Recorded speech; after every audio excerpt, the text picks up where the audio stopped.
1, 2, 3.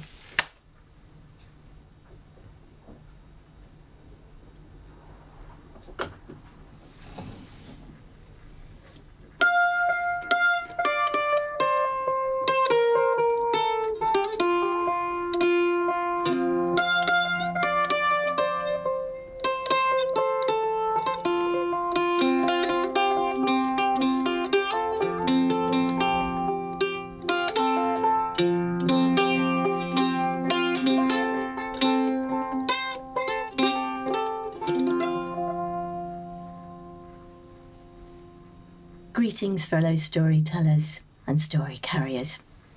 We're Eugene McCloskey and Nickhola-Susanne, and tonight we have a tale of the sea for you, which has never been told before. But before we share it with you, we'd like to thank the terrific Tim Harbridge, curator and creator of the Box Concert series, not only for inviting us along in the first place, but for creating this magical, ingenious, starry wonder space. It's fantastic. Thank you, Tim. And now, ladies and gentlemen, because Christmas time is also kind of storytelling time, we have a tale for you, full of love, wonder, myth, and magic.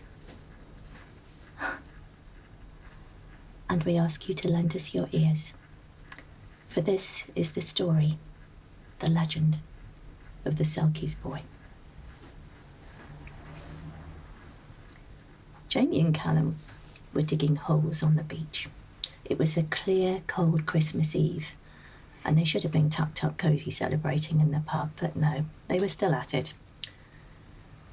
The sun was sinking, turning the beach orange and gold, and Jamie dropped his 3/4 full bucket and rubbed his aching back. Oh! That bucket was now 3/4 full of lugworms, in fact. His dad should be satisfied. There was plenty of bait for the family fishing boat in there. Suddenly his friend Callum dropped his own not nearly so full bucket. "Blimey," he said. "Look at that." Jamie turned. The most beautiful white horse was standing there in the shallows, not 30 feet away from them. It tossed its head and snorted in a conversational sort of way. Callum took a few steps towards it, utterly entranced. The horses round here were all fat, tubby, hairy little Highland ponies. Never in his life had he seen anything like that. "Oh, wow! Where did you spring from? Beauty, beauty. Come over here, come see us." The horse looked down its nose at him and backed away. "He thinks we might hurt him," said Jamie. "Come on, boy, we mean you no harm." And he too took a few slow, careful steps towards the beautiful beast. This time, it stayed still. In fact, it let Jamie go right up to it and pat the proud, tangled mane and stroke the beautiful curved neck. "Well," said Callum, "likes you. Got no taste, that animal." "Oh, shut up," said Jamie. "Ow!" For the horse had nutted him really hard in the shoulder, and then it did it again. "Hey, what's your problem, pal?" In reply, the horse shifted round so its back rested straight across Jamie and looked at him hard. "Think it wants you to hop on," said Callum. "What, me? Oh, me ride? No way. Last time I tried riding, it was a mean little Shetland. I was 6 and it did not go well." "Ah, scared, are you?" "No, I'm not scared," said Jamie. "It's just that, oh, I don't know." He trailed off. There was something trying to surface in the back of his mind, something about white horses from the depths of the sea.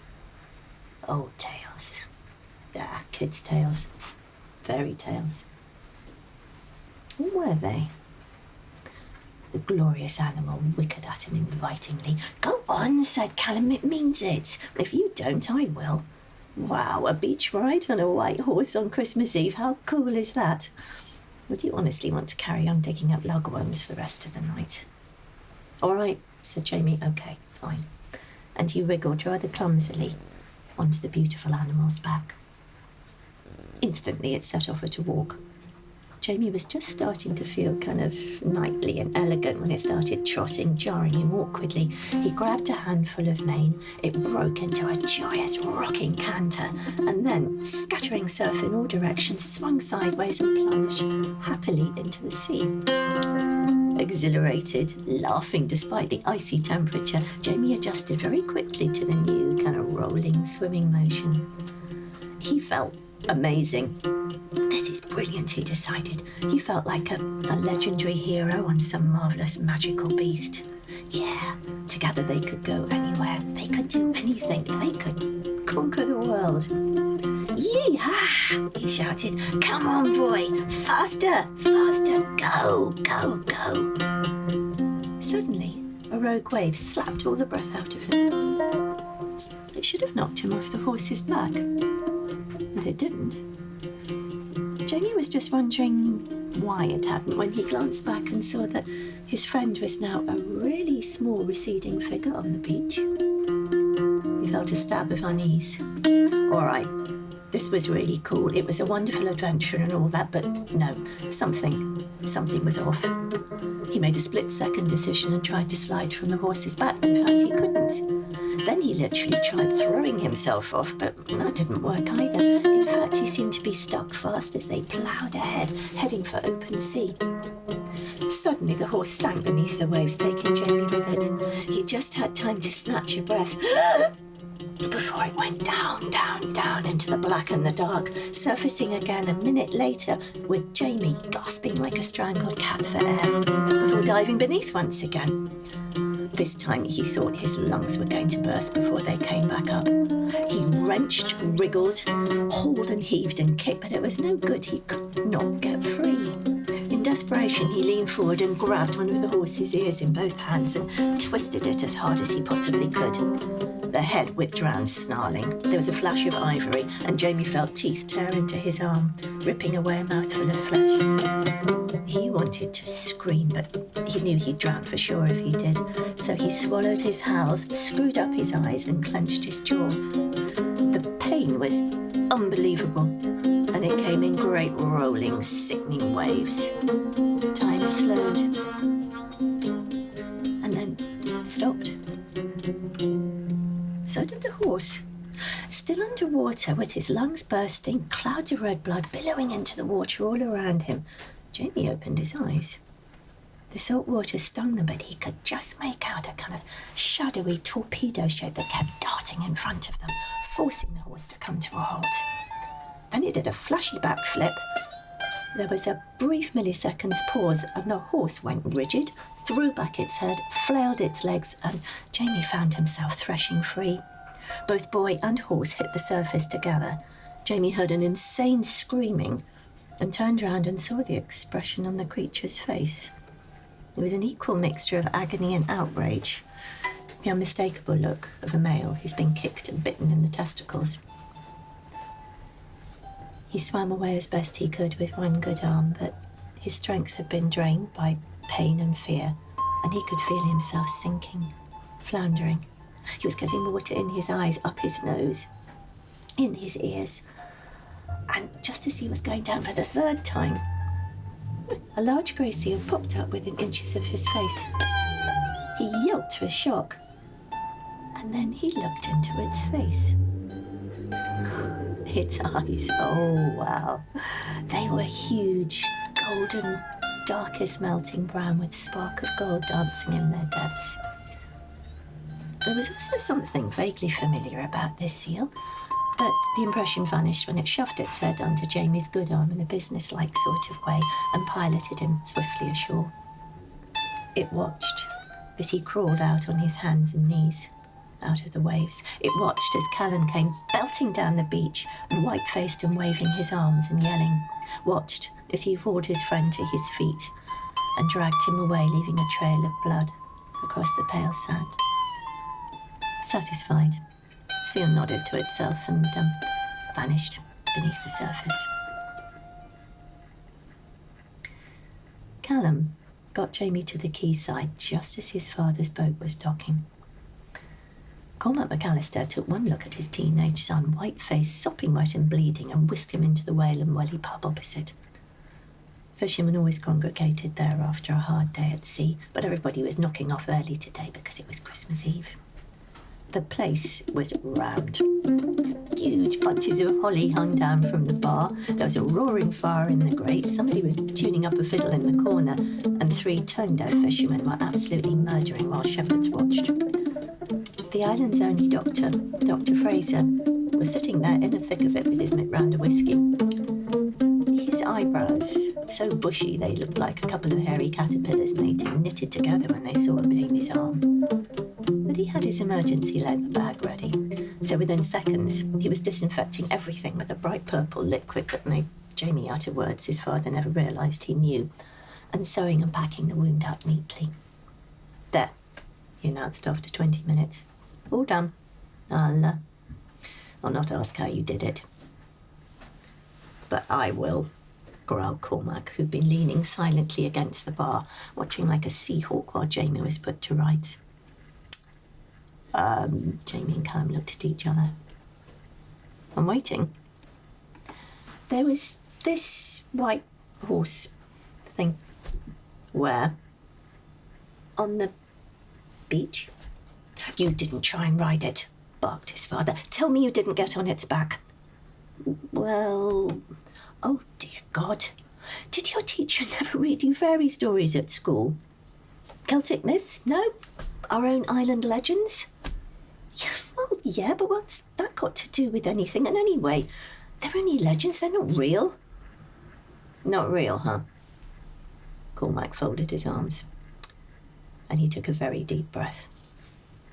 Jamie, you have been a complete fool, but it seems a very lucky one. You were taken by a kelpie, okay? A carnivorous waterhorse. Everyone round here knows about kelpies. Everyone, apparently except you and Callum, knows they coax humans onto their backs, knows they disappear into the sea with them, and knows that once you're on them, you cannot get off their back. Aye, butted in the barman helpfully. They'll take you, drown you, then eat you. But horses are vegetarian, surely? Not these. Carnivorous as wolves, the lot of them, but without the wolf's code of honour. They prefer children, if they can get them. These creatures like their meat young. Jamie shivered. Well, there was this animal who helped me, a seal thing. Something brightened in his father's eyes, and then died away again. Well, reckon that was either an unnaturally helped from a marine mammal, or a Selkie. A Selkie. Right. Seriously? Oh, don't tell me they're real too. Do I have to? It's you that just got rescued by one.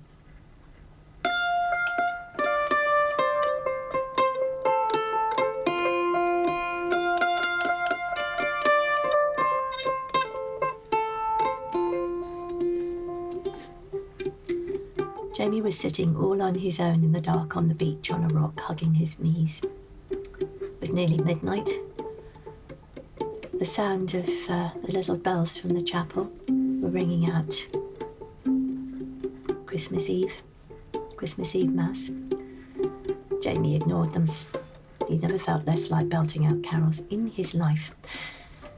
He looked fixedly at the sea. He was absolutely sure that if he watched all night, if he didn't move an inch, if he stayed right here, then surely she would come back. He wanted to thank her, and he had some questions. Yeah, those eyes, and that weird sense of recognition. Abruptly, a large, warm hand descended on his good shoulder. The boy nearly fell off his rock. She's not coming back, you know, said his father quietly. They never do. But she saved me from the kelpie. It could have eaten her, Dad. I mean, you saw what it did. And her eyes, Da. Her eyes? Sitting here. I've just realised. They were like mine. Cormac looked at his son, and he felt his heart contract. Yeah, they were like hers. darkest melting brown with a spark of gold in the depths. Well, maybe, he said possibly, but that's completely irrelevant now. Come on, look, it's Christmas Eve, it's freezing cold, it's the middle of the night. Come home. And he leaned forward to pull the boy off the rock. Jamie shrugged him off angrily. I want to stay here, leave me alone. Look, there is no point waiting around for her, okay? Trust me, I know. Jamie glared at him. What do you know about it?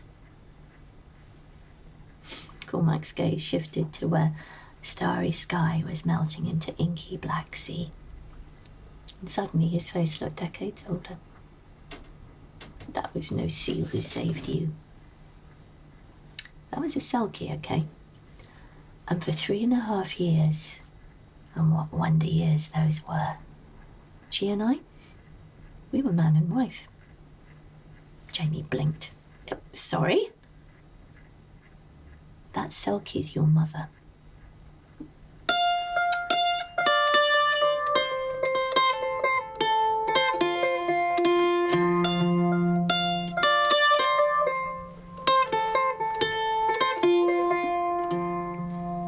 Do you want to know how it happened? Asked his father. How a mortal came to marry a myth from the sea? Jamie nodded wordlessly. Then I will tell you. You have the right to know. Oh, but come on, Jamie, won't you come home with me? Father and son got back to their tiny little cottage that they shared on the quayside, broke up some driftwood, made a great big roaring fire with it, and pulled 2 battered but very comfy armchairs close to the flames. On the mantelpiece just above there was a blue jug with lots of pine branches in it, with tiny little red baubles hanging from it, and one present on each side, just a little one for each of them. Cormac looked into the flames for a long, long time, fingering the little silver medallion he always wore round his neck. And then at last, he began to speak. It was 20 years ago. I'd been in the pub with 2 older friends, Hamish and Sholto. They were taking the piss out of me because, well, I didn't have a girlfriend. I was shy, see, picky. Nothing wrong with that, murmured Jamie supportively, who was kind of shy around girls himself. Well, they asked me what sort of woman I thought I was waiting for, and I do not know what made me say it, but I suddenly got this picture in my head of a beautiful girl with long black hair rivering down her back, great big brown eyes, and just glowing olive skin. She was gorgeous. But there's nobody like that round here, I said, so you can stop your pushing. I'll go courting when I'm ready. The 2 older men looked at each other. It was like they had a secret that I wasn't in on. Well, at least not yet. How about tonight? Said Sholto. Well, now? Yes, now. You can find me a girl like that. Hamish winked and jerked his head towards the door. Come with us. We'll show you. Well, I didn't believe them, of course, but we kicked back our chairs and staggered out of the pub a bit unsteadily because, we'd had a few by then, and went down to the quayside, climbed over the wall, and we were soon on the little hidden cove that's next door to the village. There they made me squat down and hide behind a whacking great pile of black rocks. Why are we hiding? I asked them. Shh, stay quiet. You'll see. Well, 20 minutes later, I was just beginning to think that a joke's a joke, but enough's enough, when Hamish pointed to the water. 7 round heads showed above the surface, and they were heading for our bit of beach. Then out of the water, under the moonlight, stepped 7 beautiful girls. They had long black hair pouring down their backs to their waists, and they were wearing grey sealskin dresses. But as each one stepped out of the water, she took off her dress until all 7 were naked. They dropped their robes on the sand and came towards us where the ground was firm and flat. There, the tallest of them picked up 2 little rocks and started tapping them together. Another one began clapping, and they all began singing and dancing. Oh, it was a sweet song. It was this lilting little song, and to hear it was to want to move your feet. There was one. Oh my God, I can still see her now. She was the smallest and the sweetest and the prettiest of them all. And to see her move, Jamie, was like watching seaweed blowing in water. Hamish prodded me on the arm. Their robes, their dresses. We take 3. Yeah, 3 of us, 3 of them. Why? Don't you know? You take a Selkie skin, you get them too. The magic is that they must stay and be your bride. Oh, my heart leapt. I was young. That girl was all I had dreamed of, and I knew I could be a good and tender husband to her. The rights and the wrongs of the thing never even entered my head. It never occurred to me that I was stealing her free will along with her skin. So to my shame, yeah, we snuck round. We took 3 of their dresses, we crept back to our hiding place, and literally within a quarter of an hour they seemed to get bored. And talking and laughing with their arms around each other's shoulders, they made their way back to the water, stepped back into their dresses, and dived beneath the surface. All except 3. They were running to and fro on the beach, absolutely frantic, searching desperately for their dresses. And the little one, she began to cry. Then we 3 men, we stepped out from behind the rocks with their robes in our hands. The Selkie girls stopped in their tracks, and then they came towards us very slowly and stood in front of us with their heads bowed. And then one by one, they knelt at our feet. By the sacred law of the Seal tribe, we claim you as our brides, said Sholto, bowing low to the one he wanted. Come live with us, share our beds and our hearths and our homes, and we will love you and honour you and cherish you until there is no more breath left in our bodies. But from this night on, make no mistake, you belong to us.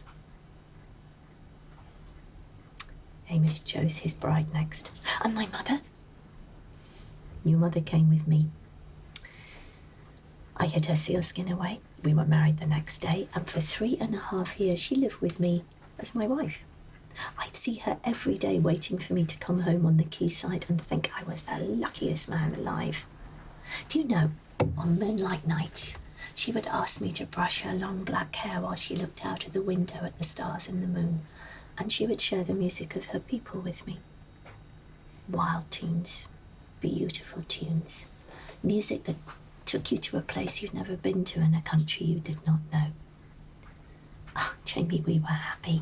I never dreamed I could be so happy, especially after she gave birth to you. But gradually, I began to notice that she was spending more and more time by the sea, looking longingly at it, trailing her hands in the water, paddling in it. Then she stopped eating. She grew so thin and so pale that she could not even rise from our bed. And then came the day that I spoke to her and she would not answer me. She just turned her face to the wall. And then I knew what I had to do. So that night, while the village slept, I took her sealskin from its hiding place. I wrapped her in it. I picked both of you up in my arms and I walked through the sleeping village down to the quayside. I stepped into the water, and when I was up to my waist in it, I leaned forward and I lowered my wife and my child into the water.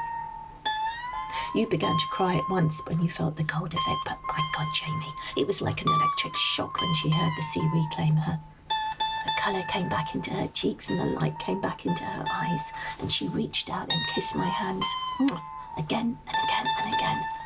And then she held you out to me, great big round seal tears pouring down her cheeks, and blew me one last kiss.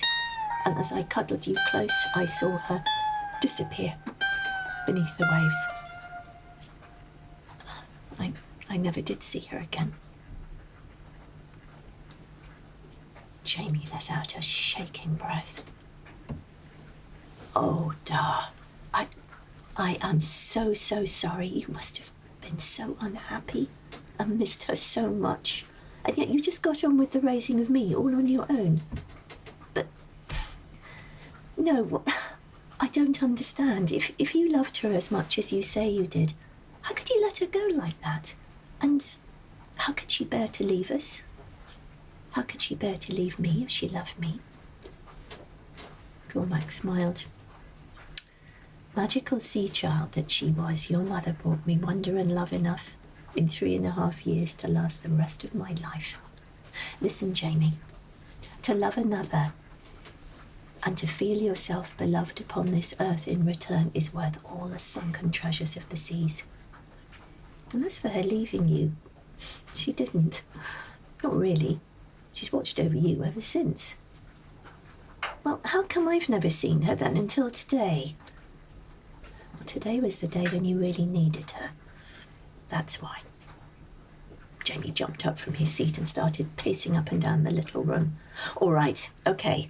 I'm grateful. Really, I am. I'm very, very grateful. I do wish she'd stayed, but I still don't get it. If you loved her as much as you tell me, how could you bear to let her go? If I loved somebody, I would want to keep them with me for the rest of my life. Cormac smiled and fiddled with the fire for a little bit. Then he said, look, your mother taught me 2 things about love. 2 things that every man should know. Jamie leaned forward eagerly. This sounded like excellent information for getting a girlfriend himself. The first is that no one can ever belong to anyone else, continued his father. They can only belong to themselves. Well, I know that, said Jamie. What's the other thing? The sudden flare of fire lit up Cormac's face and he stood up. Only love a wild thing, if you're willing to let it go.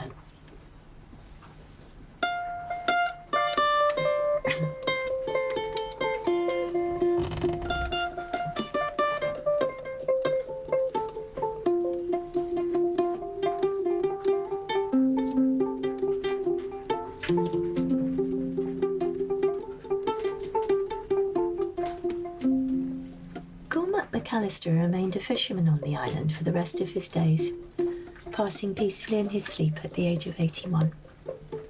Afterwards, Jamie took the little silver medallion he always wore as a memory of him, and then realised it opened. Inside there was a fraying, much-folded piece of paper, and as he undid it, it released a fading scent of the sea. On it, there were the outline of a seal and some words by the poet Raymond Carver. This is what they said. And did you get what you wanted from this life, even so? I did. And what was that? To know myself beloved, and to feel myself beloved upon this earth.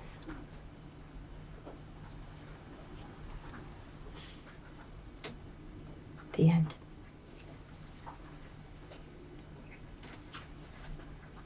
Happy Christmas.